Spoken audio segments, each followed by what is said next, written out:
There we see him. Mike McDonald, Tom Murphy, Jerry Bettinghouse, Cast of Thousands, Kim Richmond, Chris Woods. Joe Minster. Joe Minster. There we go. Been covering bowling for years and years. Talk about a rose between a whole crop of thorns. Boy, oh boy. Hamilton Joe. Hamilton Joe. You're right. looking at our king. Riga Kalfas, 5 consecutive weeks. The 20-year-old Newport native has been phenomenal these last few weeks. And it starts off the way you got to do it. Let me tell you what, Tommy. There's no love lost here.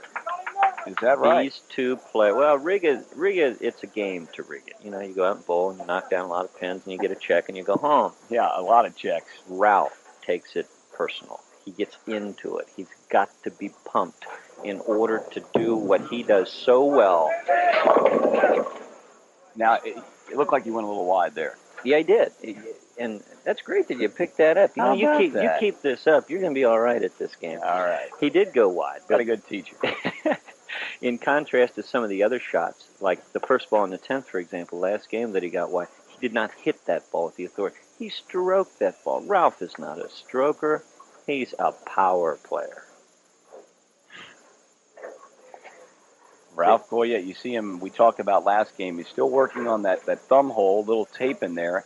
And, well, Dave, you know, you talked about the last game, the fact that he already had that big advantage. Mm-hmm. He was going to try to set the foundation for this game, and already he misses the first, and he's starting to make those changes again. Well, the fact that he threw the ball with a little less authority tells me that he was not comfortable with the thumb hole and missing a 10-pin in the first frame, feeling a little rushed. Normally in a tournament, Tommy, you're going to take your time. You're going to make sure that tape's right, and you're going to do it sitting down on the bench, not standing up holding the ball. But because of our time restrictions in the game here, he hurried it.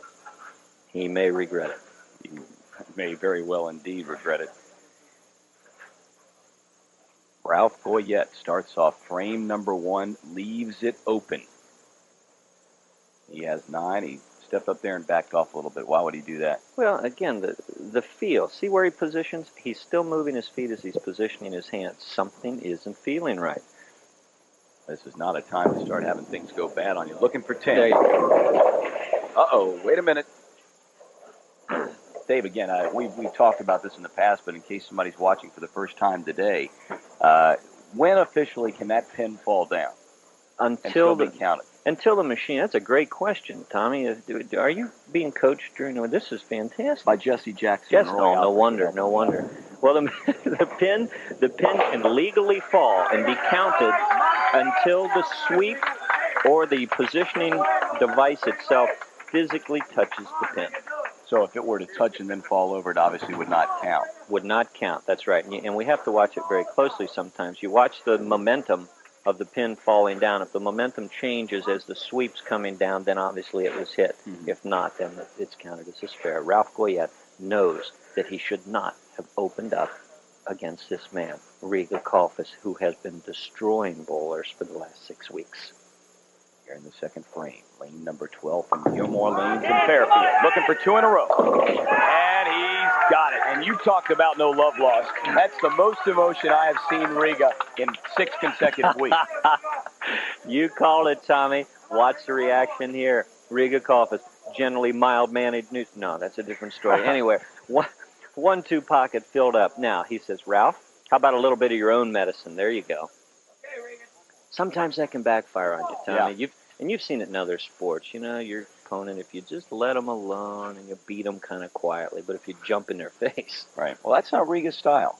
You know, not generally anyway. And we'll see how if that had any effect on him whatsoever. I'm going to be willing to say it won't. I'm not sure anything can have an effect on this guy. Looking for his 3rd in as many frames. Oh. Well, going high through the heart, leaving the 2-4-7. Well, the Ford Tempo is safe for another week. It's a shame. It's a beautiful automobile. Going back to West Hills Ford, great sponsor. I think it was a blue one, kind of to match your coat, Tommy, but that's out of here. Now, how difficult is this spare? Generally not all that difficult, but Look at Ralph. He's boy, this is a tough spare. The 2, 4, 7. Ideally made if you hit the 2-pin just to the left of center, and then let the ball look out. Ooh. Well, he got it. Is that just due to the velocity he had on the ball? He got some help? Well, he got some help from the angle. We can watch it on the replay, Tommy. Not the ideal you want to do. Not the ideal way that you want to make this spare, but okay, gets it wide. Now he should hit more of the 2-pin, but look at it, almost chops it. Now the 4-pin is going to go just in front of the 7, just grazing it, taking it out. There's your cross body block. I didn't say that. That's closer. Now Goyette needed to get back in a hurry. That's closer. Yeah. Okay, the ball must feel good now because he rolls this ball cleanly. Moved his line in, too. He's playing about the 11th board now, out to about 7. Now watch, he's even changed his roll. The 1-3 pocket, a little more deflection on that ball, but the... yeah, I woke up. Want to make sure Riga sees that, too, but Riga, as always, has absolutely no desire to watch. 19 pins in the rears. Ralph Goyette is starting to play catch-up. Going to try to get back in it. He wanted that one. Thought he had it. Yeah, he did. It was a great shot by Ralph. What's going on in a critical back here? situation? We talk about the crash 10, the rip 10, the screaming 10. This is it. The second pin from the right-hand side of your screen is the one you want to watch. That's the 6 pin. You see it? Going up and around the neck. No, not today. This time he gave a little more concentration in that spare. He was not about to leave it standing one more time. No. Ralph is a very well-schooled player, and he's got some accomplishments of his own. There you can see the score sheet kind of tells the story. Riga Kalfas clean through 3 frames with a double opener. You're looking at about 18 pins difference. That first frame that Goyette left open, that spelled the difference in an 18-pin advantage for this man, Riga Kalfas. Lane number 12. And down they go, and down Riga goes. Look, a little slip there. You didn't have to see it at home. He's smiling. Let's take a look at it. The head pin is the one you're going to watch. Oh, Ralph.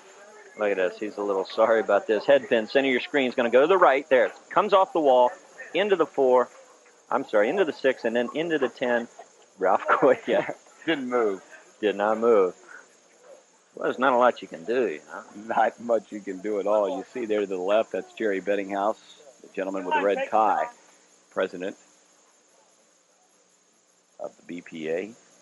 Gentleman in the beard, Mike McDonald. But this is the man that has been our king 5 weeks, as we mentioned earlier, going for number 6 this week. He has picked up $3,000. Dude's buying. Now he obviously looks like he's having more trouble on lane number 11. Exactly, Tommy. The split screen is going to show us the reaction and his displeasure with this shot. Gets the ball into a roll much too soon. Now, right here, you're going to see him kind of look concerned. Uh-oh. Yeah, cutting right straight through the head pin, leaving the 2, 4, 7 again. Now, we watched him just make it last time on the left lane. Let's see if he makes an adjustment and covers the 1 or the 2, 4 more with the ball this time. Let's watch.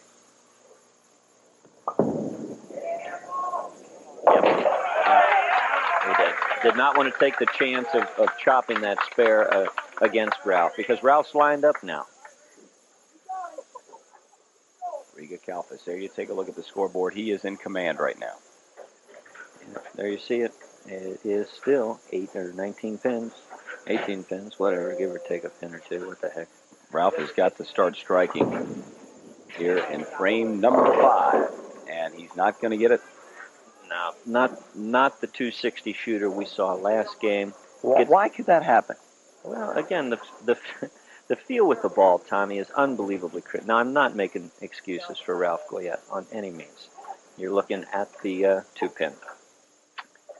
I'm not making excuses for him, but the feel for the ball is extremely important, more important to some players than others. Obviously, Ralph is not happy with the way it feels, because the shot has not changed that much for him, obviously. He's the only right-hander on that side. Well, he is marking, but the strikes are what is going to get him back in it. Right now, all he's doing is picking up the spares. Yeah, that's right. If you're planning on throwing a bunch of strikes, you might want to go to the Montgomery Inn Bowling Classic. It's being held out at Crossgate Lanes, March 19th and 20th. Give Crossgate Lanes a call and sign you up for that. They're giving away a lot of prizes. Might go out there myself. Looks like a pretty good deal. You'll be out there. Ooh. 4-pin. Yeah. The ball runs a little bit high. You leave a 4-pin. You want to see how it happens? We'll show you how it happens. The ball's going to hit too much of the head pin. It's going to take the head pin straight back. Now watch this head pin straight back. The 2-pin right next to it. It's going to go more to the left than it normally would. Around, takes the 7 out, leaves the 4. That's how it's done, and that's the way you don't want to do it. We mentioned the qualifying going on today at Eastgate. Next week, we will be qualifying at LaRue Lane, Saturday and Sunday starting at 9 a.m. Both days with shifts every hour and a half. You can give them a call at 761-9274 on Monday to make your reservation. And, of course, we will be out there taping the show on March the 19th. So make sure you come out next week when we'll be at Eastgate Lanes. And then the following week, back in Kentucky at LaRue. Back to my old Kentucky home. Easy, Dave. You're right. I'll stick with You've this. gone absent a couple of weeks. Good night, Riga Kalfas. I mean, he's dead on line in lane number 12. This next shot should be interesting.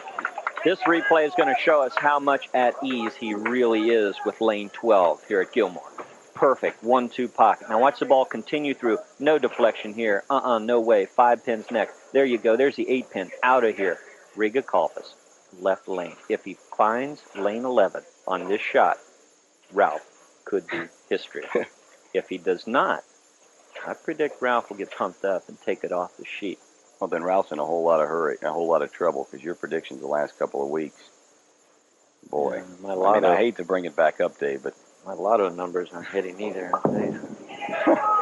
Here's Riga looking to get on line in 11, and he found it. Yeah. Watch this adjustment. He moves his feet a little bit to the right, more towards the center of the lane. He moves his target more to the left, therefore creating more arc. Obviously more arc, closer to the channel with this ball. Delays the roll. 1-2. Bye-bye. We may be out of here. Did you see on his backswing, he hit his leg with the ball? Well, most players get very, very close. Ralph Goyette is not going to give up. Now.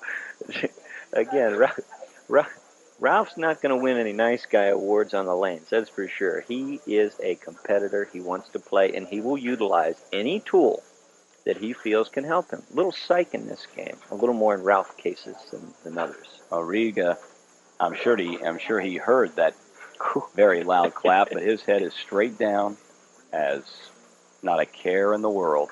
That was meant to get his attention. You can rest assured if Riga knocks down 10 more, we're going to have that the rest of the match. Oh, that's the first time he's gotten a little help. Yep, the crowd favors Riga Kalfas. The lanes favor no one. They don't care who's throwing the ball. You know, Marshall Holman on the road is probably one of the most popular, disliked fellows. Is that right? And maybe one of the biggest draws the PBA Tour has.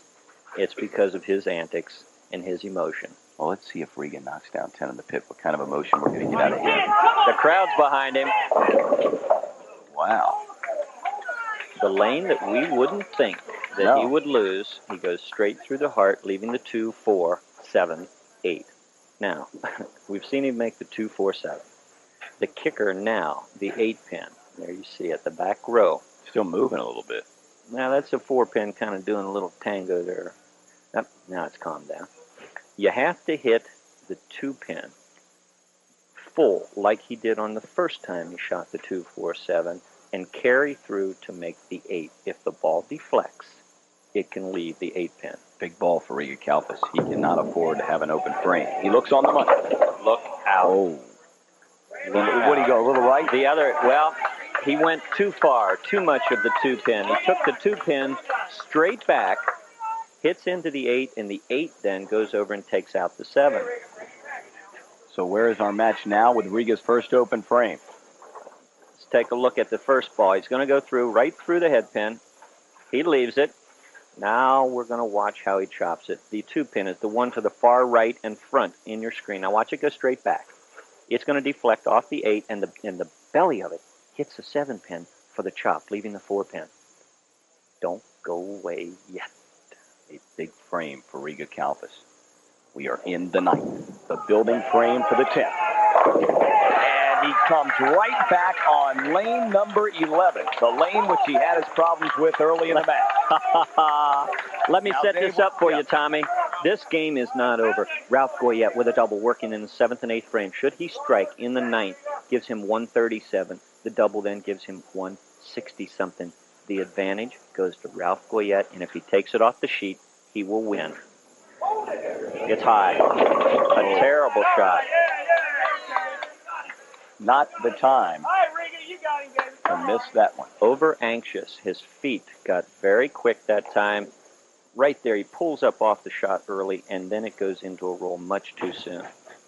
Right straight through the heart. Head pin goes straight back. He leaves the 3, 6, 9, 10. The right-hander's version of the exact spare that Riga just missed. Let's watch. And he's not going to pick it up, and if there was ever a frame that Ralph Goyette would like to have back, it would be the 9th. Riga's 8th frame, Ralph's 9th. 61, that's 81. The party is not over, but it is just about finished. Ralph Goyette making a very unfortunate shot on lane 12. Well, he still could strike out here in the 10th and put some heat on Riga Kalfas. Looked like he went real wide. Came back on it. He went wider with the shot, realizing that he's got more area to the right. If he finishes out, he could finish with a 189. Riga Kalfas, without throwing a ball at all, has 171. He would have to mark. If Ralph Goyette strikes out in the 10th frame, Riga Kalfas will have to mark in order to win, Tommy. And now this is Goyette's second ball in the 10th. This is so important you wouldn't believe it. And it's not going to happen today. Nope. Ralph Goyette put the pressure on when Kalfas left that 8th frame open. Goyette was working on the double, but the 9th, a bad shot after his first ball in the 10th with a strike, comes right back here in another bad one. That's right, in a very awkward situation, knowing Ralph's a very astute player. He knew the situation. If he were to double, it would force his opponent to mark, and a mark isn't always easy to get when you have to have one. Now with not striking on the second ball, 179. We mentioned Riga's already got 171 without playing. That's about it. We heard somebody in the crowd. 9 frames and 9 pins, and it's over. Even less than that. I think 7 pins would get it for him. Riga Kalfas looking to become our king. 6th consecutive week. This is it right here. This ball will decide it. It's on the lane. He wins. And there's a fine piece of sportsmanship right there by Ralph Goyette. Okay, there you go. The fiancé that we've heard so much about with Daddy right next door. Do they like it? Well, they know it's on the lane. He wins. Yeah. Well, you can clap. Go ahead. No, you don't have to beg. He wins. Big deal. I tell you, they are some fine, fine folks. They're the most fun people I think I've ever met, Tommy. They're great. And they support Riga in everything he does. Riga Kalfas, 20-year-old Newport, Kentucky native. An officer or messenger for, I can't read this, Intermodal Transportation Services. Could that be right? Sounds good to me. I hope I'm right. You know, Jennifer's not here this week. She'll be back with us next week, by the way, for you folks at home. Riga's not going to get in any trouble today with his fiancée. No, we're not going to say anything silly. No, we're not going to do that to him. Looking to finish off with a strike. He finishes off with 9. But again, Riga Kalfas defends his crown. We'll be back.